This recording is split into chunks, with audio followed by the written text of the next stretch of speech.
நண்பர்கள் அனைவருக்கும் வணக்கம். இன்னைக்கு நம்ம இந்த வீடியோல தமிழகத்தில் மீண்டும் பல மாவட்டங்களில் மிக கனமழைக்கான எச்சரிக்கை விடுக்கப்பட்டிருக்கு. ஸோ அதை பத்தி தான் இப்ப நம்ம பார்க்க போறோம்.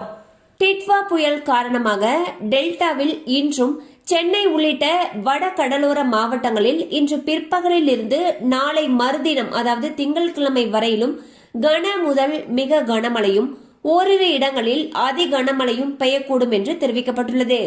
மேலும் டெல்டாவில் இன்று குறுகிய நேரத்தில் தீவிர கனமழை கொட்டி தீர்க்கவும் வாய்ப்புள்ளது என்று தெரிவிக்கப்பட்டுள்ளது.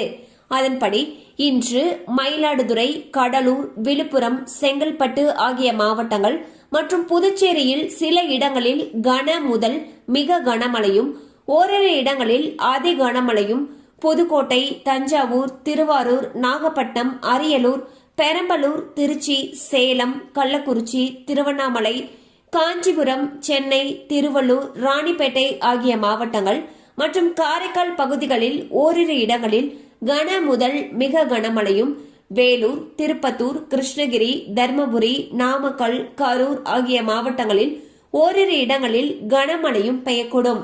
சோ பாத்தீங்கன்னா புதிய புயல் அதாவது டிட்வா அப்படிங்கிற புயலின் காரணமாக பல மாவட்டங்கள்ல கனமழைக்கு வாய்ப்பு இருப்பதாக சொல்லியிருக்காங்க. அது மட்டும் இல்லாம இந்த மழையானது வரக்கூடிய திங்கட்கிழமை வரை தொடரும் சொல்லியிருக்காங்க. சோ திங்கட்கிழமையும் இந்த மழை அதிகமாக பெய்யும் பட்சத்தில் அந்த பகுதிகளில் இருக்கக்கூடிய பள்ளி கல்லூரிகளுக்கு விடுமுறை விடப்படுவதற்கான வாய்ப்புகள் அதிக அளவில் இருக்கு. அண்ட் இந்த கனமழையின் காரணமாக மக்கள் அனைவரும் பாதுகாப்பாக இருக்கும்படி அறிவுறுத்தப்பட்டுள்ளனர். கண்டிப்பா அந்த அப்டேட் உங்களுக்கு பயனுள்ளதா இருந்திருக்கும் நம்புறோம். மேலும் இது போல அப்டேட்ஸ் உங்களை உடனே ரீச் ஆகணும்னு நினைச்சீங்கன்னா நம்ம சேனலோட தொடர்ந்து இணைந்திருங்கள். தேங்க்யூ ஃபார் வாட்சிங்.